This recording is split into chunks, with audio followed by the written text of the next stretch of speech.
വിശുദ്ധ മത്തായി എഴുതിയ സുവിശേഷം അധ്യായം 15 വാക്യങ്ങൾ 1 മുതൽ 9 വരെ. പാരമ്പര്യത്തെക്കുറിച്ച് തർക്കം. അനന്തരം ജെറൂസലേമിൽ നിന്ന് ഫരിസേയരും നിയമജ്ഞരും യേശുവിൻ്റെ അടുത്ത് വന്നു പറഞ്ഞു, നിന്റെ ശിഷ്യന്മാർ പൂർവീകരുടെ പാരമ്പര്യം ലംഘിക്കുന്നത് എന്തുകൊണ്ട്? ഭക്ഷണം കഴിക്കുന്നതിന് മുമ്പ് അവർ കൈ കഴുകുന്നില്ലല്ലോ. അവൻ മറുപടി പറഞ്ഞു, നിങ്ങളുടെ പാരമ്പര്യത്തിൻ്റെ പേരിൽ നിങ്ങൾ ദൈവത്തിൻ്റെ പ്രമാണം ലംഘിക്കുന്നത് എന്തുകൊണ്ട്? പിതാവിനെയും മാതാവിനെയും ബഹുമാനിക്കുക, പിതാവിനെയോ മാതാവിനെയോ അധിക്ഷേപിക്കുന്നവൻ മരിക്കണമെന്ന് ദൈവം കൽപ്പിച്ചിരിക്കുന്നു.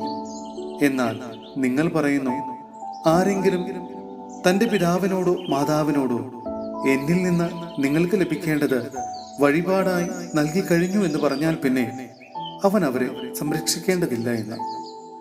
ഇങ്ങനെ നിങ്ങളുടെ പാരമ്പര്യത്തിന് വേണ്ടി ദൈവവചനത്തെ നിങ്ങൾ വ്യർത്ഥമാക്കിയിരിക്കുന്നു.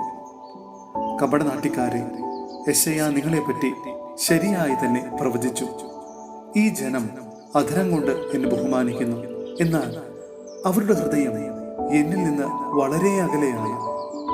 അവർ മാനുഷിക നിയമങ്ങൾ പ്രമാണങ്ങളായി പഠിപ്പിച്ചുകൊണ്ട് വ്യർത്ഥമായി എന്നെ ആരാധിക്കുന്നു.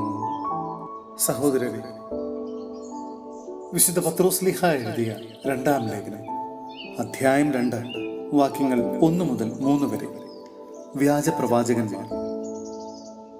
ഇസ്രായേൽ ജനങ്ങൾക്കിടയിൽ വ്യാജപ്രവാചകന്മാരുണ്ടായിരുന്നു. അതുപോലെ തങ്ങളുടെ മേൽ ശീഘ്രനാശം വരുത്തിവെക്കുന്ന വ്യാജോപദേഷ്ടാക്കൾ നിങ്ങളുടെ ഇടയിലും ഉണ്ടാകും. അവർ വിനാശകരമായ അഭിപ്രായങ്ങൾ രഹസ്യത്തിൽ പഠിപ്പിക്കുകയും തങ്ങളെ വില കൊടുത്തു വാങ്ങിയ നാഥനെ പോലും നിഷേധിക്കുകയും ചെയ്യും. പലരും അവരുടെ ദുഷിച്ച മാർഗത്തെ അനുഗമിക്കും.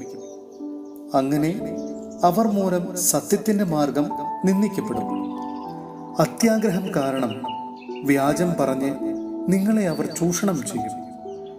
നേരത്തെ തന്നെ നിശ്ചയിക്കപ്പെട്ടിരിക്കുന്ന അവരുടെ ശിക്ഷാവിധിക്ക് കാലവിളംബം വരികയില്ല. വിനാശം കണ്ണു തുറന്ന് അവരെ കാത്തിരിക്കുകയും ചെയ്യുന്നു.